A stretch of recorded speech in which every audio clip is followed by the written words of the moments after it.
Welcome to our Music Mastery Podcast. Today we are so excited to be talking about practicing. And I know that this is only going to be the first conversation that we have about this.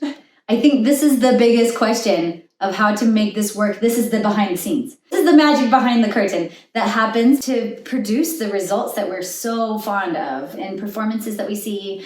And also as parents, I know, and teachers, we just understand that that is where the character development comes for these kids. Absolutely. So it's an important conversation. So, okay, how did you approach practicing when you were a child? Yes.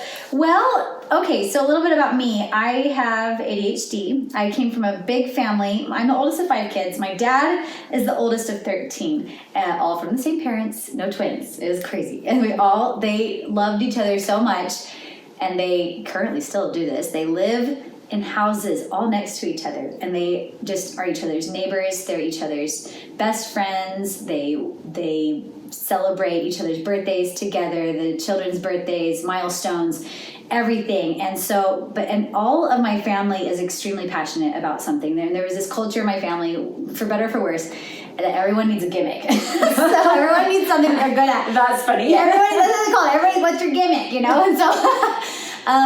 And so growing up, I was just kind of, I don't know, it was like we're seeking our one thing. And most of my family was really into, they're really into business, or they're really into sports, or they're really into acting or dance. And I don't know, for whatever reason, I was a little bit more of I'm not shy, but I was definitely quieter compared to the rest of my family. And I really took to the flute. I just like the flute. I don't know, it was this exciting, it came to me quite easily. Music just clicked for me in some ways, in terms of it was something that I could approach and understand pretty quickly. That's awesome. So I loved it. And so when I practiced, it was all, my dad would practice a little bit with me. He did some music, played the euphonium growing up, and did a lot of singing, but he was mainly a cheerleader for me. But it was very intrinsic for me. I was very much wanting to meet goals. I'm a very project-oriented person, and I wanted to practice, and I wanted to succeed in the competition realm. That was very exciting for me. I loved participating in competitions and seeing how far I could go. It was never toxic for me growing up. It was very much local only. There wasn't the internet the way it is now. Social media didn't exist. And so it was just very much kind of like, okay, it's kind of like how people train for marathons. Yeah, absolutely. And that's something my own students love. They love having those goals to work for, whether it's a music evaluation or a competition, and that really can direct practicing, having a goal. It's so true, because I mean, how will you prepare if you're not working towards a goal? I don't know. I don't have that kind of mind, and I really admire those who just do practice consistently really hard, work really hard for its own sake. Right. I kind of need a goal and some feedback to be motivated to push myself to that ideal amount. I mean, you can definitely go beyond that. We'll talk about that too. But I need that goal. Absolutely. Yeah. So how old were you when you started the flute? I was 11. Oh, wow. Yeah. That's very common in the woodwind world. I did my musical journey. I started when I was 5 singing. My family was very big into singing, and my dad would make me sing songs for our family gatherings in Spanish, because they loved Spanish music. I would sing, and I didn't keep up with it. I need to review my Spanish. But did a lot of singing, a lot of musical theater type stuff, Broadway pop stuff. And then when I was 8, I started taking piano lessons. It wasn't very serious, but I did learn a lot of music theory. Learned kind of the basis of scales. We grew up watching Sound of Music. This was a big part of our culture. Music was big. But when I was 11, I joined the middle school band, and that was when it started to get addictingly fun for me. Oh, that's awesome. So, okay, you sound like you are the sort of person that just naturally loved music. Yes. And naturally had this intrinsic motivation to practice. Yes, intrinsically, because I wanted extrinsic goals. Does that make sense? Yeah, absolutely. Yeah. Yes. And I was very much the same way. Yes. I was very, very much the same way. I had goals I wanted to work for, and I mean, my mom never had to come tell me to practice. Right. That was never a thing. Like, I 100%, everything I did, it was because I wanted to do it, you know. And I remember, how old were you? You know, my mom taught me piano lessons when I was very young. I started when I was 5, but I didn't actually have a teacher beyond. My mom gave me a couple introductory lessons, and then I was mostly self-taught until I was 11. Oh actually. My gosh! Yeah, I remember you telling me that. That's right. That's right. That's amazing. I mean, really, you guys, you need to hear this woman. She's amazing. What a story! I love that. So, and as soon as I had a teacher, I just flew. It was, you know, because those goals were there. Like when you're working on your own, you don't necessarily have, like you said, even like being in lessons provides goals and feedback for students. You know, even if you're not doing outside performances or just being in private lessons can be you know, that's a goal every week. Oh, I want to do this for my teacher, or I want to. And I remember my teacher would assign me a piece, and I would say, I want to actually go 5 pieces beyond that. Yeah, yes. Like, how much more can I do? And it was actually really bad because I would not listen to her at all on things like, oh, you should stop and practice with the metronome, or you should do this. I was a great sight reader because I had taught myself. Yes. So I would just like blow through like 5 or 6 pieces. And at lessons, she would be like, okay, how far did you get this week? She didn't know what to do with me. So your mom. So, well, that was my actual teacher. My mom stayed very uninvolved. When she saw, when I was teaching myself, when she saw that I could do it, she just kind of stepped back, and if I had a question, I'd ask her, but for the most part, I just learned on my own. Well, it created a lot of issues, which I mean, we've talked about that before, but what do we do? And I think we're both teachers, and we both have children who, you know, play instruments and that we practice with. I think that our story is maybe an unusual story in the music world. I mean, I've even talked to very fine musicians now who are, you know, professional musicians who love it, that hated practicing as children. And what do we do with what I would say maybe the majority of children out there who maybe have that bright light in their eyes? They're so excited to practice for the first 3 months of music lessons, and that motivation dies. You know, honeymoon's over. Yeah. And, you know, and I'll have parents even who are like, wait, they used to love this. Right. And it's like, there's a point where that starry-eyedness falls away and they realize, oh my goodness, this hard work. This takes work. Oh, I don't like cleaning my bedroom. Right. I like a clean room, but I don't like cleaning my room. So what do we do about that? Well, this is, so even with the people who enjoy practice, there does come a realization that what that kind of work means and how it feels, and this kind of comfort with discomfort. Right. There is that point for every person who's a musician, and I'm sure this is the same with professional athletes or serious athletes or any other artist or anything like that. One thing I've never really told anyone besides you, Jennifer. This is kind of something I was always embarrassed to talk about. But when I was 9 or 10, and I know it's still a thing, but Pokemon was a thing. Like Pokemon. Okay, oh, man, I am not. It is still a thing, which is amazing, by the way. But it was like, I remember I was kind of like in that prepubescent, like turning into, you know, a teenager, just kind of this growing up, all the hormones, all the weird awkwardness of that 6th, 7th grade time.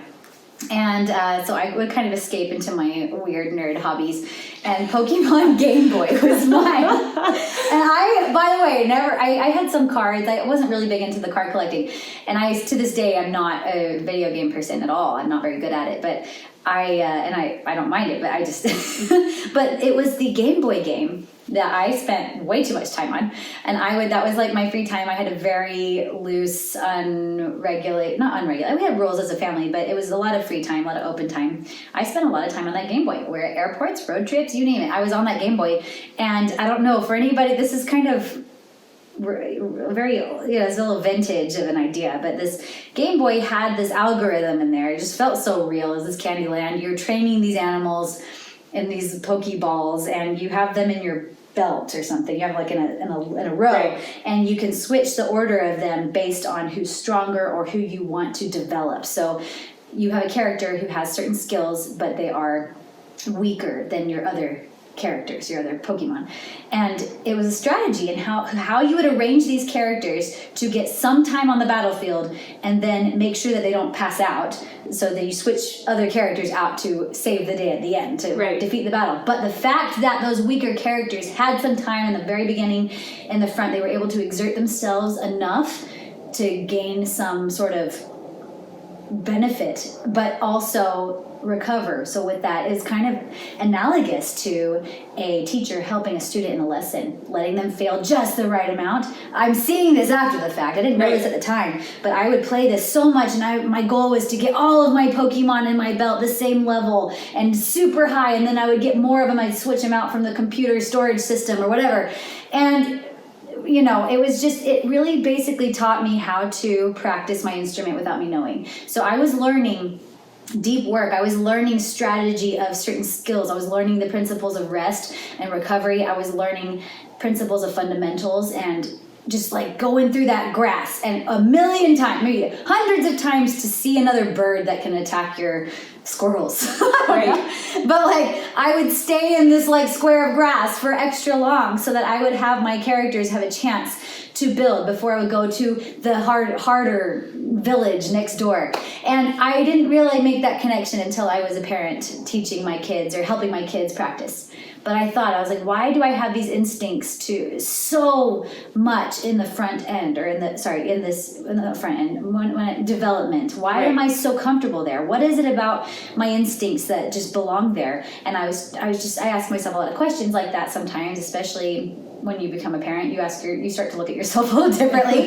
Like, why am I so weird? But I looked back at Pokemon, and I'm not going to say that's the only reason I developed in the way that I did, but it was a surprising, unforeseen benefit to me. And I'm not here to say that video games will make your musicians better practicers, but in my case, it did. So, there's my Pokemon story for you. I know you might need to plug the ears of all of you. Yes, I know. Don't let them listen to this. But it was a roundabout way. It happened accidentally, but it was, and I think we all look at past experiences in our lives and see how they helped us become who we are today, as silly as they are and as traumatic as they are sometimes. Right. Pokemon was not traumatic, but you know, we all are a result of our genetics and our experiences. So, yeah, absolutely. Yeah. So I think what you're talking about is learning that, okay, we can't just like play the game. We can't just play our pieces. We actually have to sit there and say, where is my weakest moment? Where is my weakest character? Yes. And my poor little work squirrel on it. needs to get better. Work on it. And I think that is so difficult for anyone, I think, that's starting a musical instrument to understand. You know, that we can't just, especially when we start to gain a little bit of fluency in a piece, like the thing that we want to do is just play it through. It's so much fun to just play the piece, you know? That's so true. And I'll have students that they'll come back to their lessons week after week, and it's like, well, they just keep skipping that one part, you know? Okay, let's do it again. I didn't like quite get to the end this week, you know, that grand finale that's maybe a little bit more technically difficult. And of course we talk in lessons, you need to chunk this, take it, work on just this section this many times. How do you think, I mean, I think for you, there was a lot of intrinsic motivation to do that. It felt game-like to you. It was like Pokemon. So, and honestly, it felt game-like to me too. I remember making charts, like where I would have like all of the, I would divide my music into sections, and I would have a chart with all of the numbers, like here's all of my sections, and then I'd have metronome tempos. And I would be like, I'm going to do each section this many times perfect with the metronome, and then I'm going to speed it up a little bit. And I loved it because it felt game-like to me. It was so much fun to like sit there and like scrub your piece over, you know, like every little section, make every little section. But I don't think it feels game-like to everyone. Interesting. To some people, I think it feels I think it feels like that idea of practicing and pulling out a section and working on it in that deep way. How do we help students find the joy in that? How do we help them graduate from feeling like that is a death sentence or torture? Right. Just meant to put them into the state of submission for their authoritarian teacher. No, I think that's, it's, you know. It's true. That is a good question. And I think there's various ways. It's not just one way that you can, that's what's really cool about music is that that's one thing I love about pedagogy. I did not understand the value of pedagogy until recently, and it is the most fun that I've ever had in music. And I think that's part of it is you get to be the designer. Right. You get to see, you get to discover. You're like on a treasure hunt to find out what clicks with each student, with different kinds of brains, and you get to learn about the brain more than anything. I think you're a scientist of the brain as a music teacher than anything else. Right. And so it's just so exciting. I think there are, and that's something I would hope to continue to explore. But Pokemon Game Boy is one of my experiences. I use with my kids. Some teachers I've talked to have told me that recently that they've told me that they don't believe in offering extrinsic rewards to children. Absolutely, our cello teacher feels that way. Which is interesting because I feel a little bit, depends on the age. It just depends on the kid. You know, I have some children that needed that to help it click. They needed that neural pathway to develop with my help. Right. That wouldn't have been there otherwise. Or maybe it would have, but it just would have happened later. I was able to find a way to, I mean, I have one of my sons, he's very natural at the piano. He loves it, but he has to see things visually so much more than the abstract notion of let's do this how many more times. Right. Like a marshmallows stacked on top of each other that he got to eat at the end, you know, little ones, by the way. But he wanted to see, it was almost the marshmallows to eat them didn't matter as much as seeing the journey visually outside absolutely. of him. So maybe you could argue he was extrinsically motivated to see this tower being built, but it felt like a Tetris game to him. Yeah. So it was game-like. Well, and we've done things like that before with my 7-year-old, where we've drawn like a fish pond, and we have a practice list, and every time he accomplishes something, he gets to put a Swedish fish in the fish pond. And that idea of seeing how many fish he can get in the fish pond, and then of course he gets to eat them at the end. So there is that little bit of extrinsic reward. But that I think making the for young children especially, making it visual. Yes. Even if there's maybe there is a treat. Yeah. But maybe it's not. just visual. Maybe it's just checking things off on a list. I mean, my 7-year-old is almost just as happy if he gets to check something off or put a sticker in a chart. You know, it's that. Fun. Yeah, it's just having that tracking of seeing, okay, this is what I've accomplished today. That can feel very rewarding. Yes. Or like when they are needing to like practice a certain section a certain number of times, having like stickers that they're placing there. Or I know you have an abacus where you're, you know, a slider where you're like, how many times, like that visual representation I think can really help. Yes. It also helps the task not feel endless. It does. It does. There's a start and stop point. Right. Even if you could go longer, sometimes it's good to set your own limits at giving yourself that reward system of arrival sooner on one day than you would in the long run. Right. You know, it really is so carefully, you have to be careful with your brain, because I tell some of my older students this idea that I learned in music pedagogy. Idea of what they call the ZPD, the zone of proximal development. I think they talk about this in behaviorism or one of the other, I can't remember. I have to go over my notes. I should have. It's preparation for this podcast. But there's a zone of proximal development. And it is a window, a sliding window, and everybody has a different size of window of how wide it is. But it's on your spectrum line of a gradient of underwhelmed, bored, and overwhelmed, stressed out. Right. And then you have this, and it's not always, the zone of proximal development is not necessarily in the middle of that spectrum for every one person. It's different depending on the day, depending on the hour, right, depending on all kinds of factors, right? And so the zone of proximal development is that place where you are pushing yourself, exerting yourself rather, just a little bit with a relatively high chance of success. Right. Not always succeeding. That would be on the underwhelmed end of the spectrum. But not very rarely succeeding. That would be on the overwhelmed end of the spectrum. And I think burnout, and we'll talk more about that in future episodes, exists on either extreme of that spectrum. Absolutely. Yeah, either we're bored or we're too stressed out. Too stressed out. And so it's always this skill. I think if I were to narrow it down to one concept of practice is, and the teacher or parent or both have to assist, I think, or should assist a child to find that ZPD often enough until eventually they can fly and find that on their own. Right. When I practice, I find my zone of proximal development quickly. I say, where am I at today? What do I need to work on?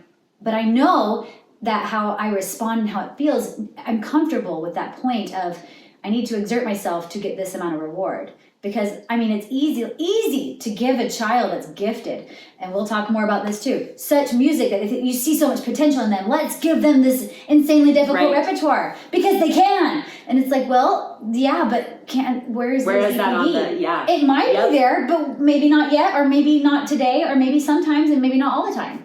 So I think the job as a teacher and the job as the practicer mainly, the goal is to be able to have control over that zone of proximal development, that slider. I always imagine it on a slider, and where you put that is where you should practice every single day. Yeah. And that is where the joy is. That is optimum excitement, reward, joy, dopamine, whatever you want to call it. It is there and it's different. And that's the trick. That is the hardest part of So practice. I love this. And one of the things that I've been working on with my daughter, my violinist daughter, is she is very ambitious, you know, I love and her. she would sit there and say, I can do this like insanely difficult goal, you know, and I have no doubt that she could. Right. But teaching her how to, you know, she would sit there and try, and then that goal would be unachievable that day. Yeah. And so what we've been trying to get her practicing lately is we'll take a section, and this is something that was recommended by her teacher to say, when you're working on your section work, to make it less boring, because she was saying, I get so bored when I'm just repeating things over and over again. It's so boring. She said to us, make a goal.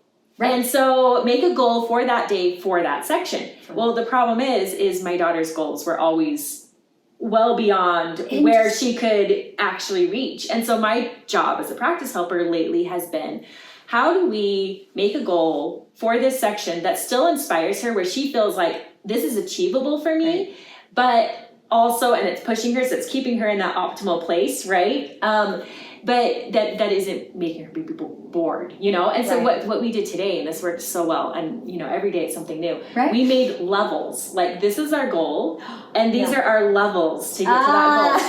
And she immediately, level 1 was really easy. It was like play 2 notes in tune. And you know, she immediately was at level 4. Like, first time when she tried, she was at level 4, and she's like, I want to get to level 10. And I was like, just remember, level 10 is gonna take a couple, like, it might take a while to get to level 10.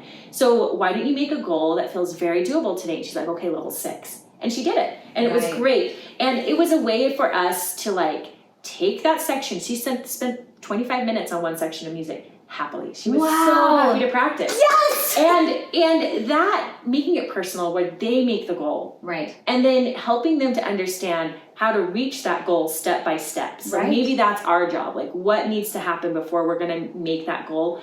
Breaking it down into levels and helping them like push themselves, but not push themselves to the point where they feel like they need to practice 10 hours a day to get there. Right. So. Oh my goodness. And this is a deeper psychological idea, but the idea of teaching someone or teaching ourselves how to harvest joy from the process. They talk about the process, enjoy the process, but what does that mean?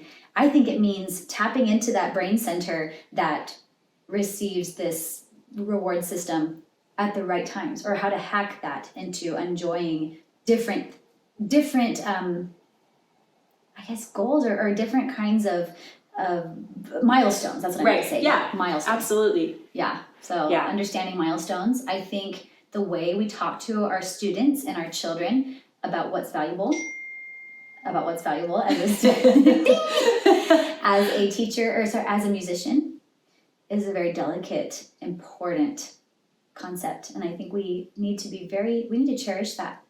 There's so much value in this pursuit. It doesn't matter how much talent you have, or if none at all. It doesn't matter what IQ you have. It doesn't matter what teacher you have, or how much money you have, or anything. There is value to be harvested in multitude of areas in music study, and this is what touches my heart the most about pedagogy. Absolutely, and I love that so much. It's so wonderful to have the opportunity to work with so many students who are in so many different places in their development and in their life, and to teach them these skills. And I think when we have teachers that talk about, well, I don't believe in external rewards, I think that this is what they're talking about. Like, if you can find a way to teach your children to get joy from personal achievement, like not like achievement against somebody else, but just look at this, I got to level 6 today and I feel so proud of that. They walk away like with this like long lasting like feeling of joy from their practice, because they feel like they accomplished something. It can be so disheartening when like they sit there and they hear themselves and then they listen to a recording and they're like, well, I don't sound like that, you know? And so to help them learn, like, no, you are making progress, you are on a journey, and there's joy in that. I think that's so important as teachers and as parents. One of my very favorite things about music study, about practice, is the long game. In our world of quick information, Absolutely. We've been trained so much to get this quick response. We're compelled to see, I think sometimes if we're not careful, that the world is that way. It should be that way in every area of our lives. It is not that way with music development. It never should be, because everyone's on their different journey. But if we're so conditioned to think that we have to arrive somewhere quicker than what is naturally safe for us to do, then we are sabotaging ourselves, and we are probably having to at some point resort to deception, at some point. I think self-confidence and mental health, a lot of it comes from the idea that that you can do hard things, and that that people will forgive you for your mistakes. Absolutely. Those two things, I think, come together to develop one's confidence. And knowing that, okay, this hard thing that I want to do isn't going to happen tomorrow. Right. I think that is such an important thing to keep in mind too, and understanding the stepwise process of achievement, that it's not overnight. And I agree, that is absolutely one of the things that I love the very most about music study, and seeing, my piano teacher in college always used to say pianists are smart people, but really that didn't mean that pianists are just woke up as a 5-year-old with this incredible IQ and we're prodigies. What it means is that this process of development makes you smarter, because it helps you to learn how to learn. Right. And that's exactly, yes, that's exactly who wouldn't want that for their children? Right. So, or for themselves. I think we see as a parents, we get a second round. Parents who are musicians are in a unique position, because they have their world turned upside down to see it another way, and to kind of turn their whole paradigm upside down. The parents of children who aren't musicians have that same thing happen, but to a different niche, a different genre, a different, maybe they have a different career. Right. Maybe they were a dancer, or they really love football. Yes, or they're like an accountant. Yeah. They're able to see some of the same principles. Yeah, absolutely. So you get that same benefit of seeing a child learn, or a student learn. And I also wanted to talk a little bit about adult students, just briefly, and I want to talk about this in the future, but I see so much value for people who come to me at a different walk of life, and they say, I've always wanted to do music, and I don't think I could ever be what I always would love to do, but I want to learn for it. And they seem to be in a unique position where sometimes they understand the principles of practice, but it's in a different kind of battle with like time management, absolutely, and responsibilities, and real life. But I think that also is a good way to evaluate the value of music pursuit, because it doesn't matter if you're 5 or 95. I think there is so much good that comes from this idea of practice. Absolutely. Oh my gosh, that's amazing. This is why we did this podcast. We had this idea to collaborate in this way, because you and I would just visit for hours and hours constantly over Marco Polo. That's right. And we're like, oh my goodness, we could talk about multitude of topics. So that's what I love. Another thing I love about music, and about classical music, the friendships and the life lessons that you don't just get to learn for yourself, but you get to share and bounce ideas off of with others, is probably one of the best things about it. So absolutely. Thanks so much for listening to our message today. We have lots of things to say, and it just seems never ending. But stay tuned for more episodes like this, and for more practice tips and theory lessons and all kinds of fun and games. Yes, absolutely. And if any of you ever have something where you're like, oh my gosh, I really want to know this about music, or I really want to know this about practicing, feel free to leave a comment, email us, ask us a question. Anything We'd love to talk about it on here. Yes. All right. Well, thank you so much. We'll see you next time. Bye. Bye.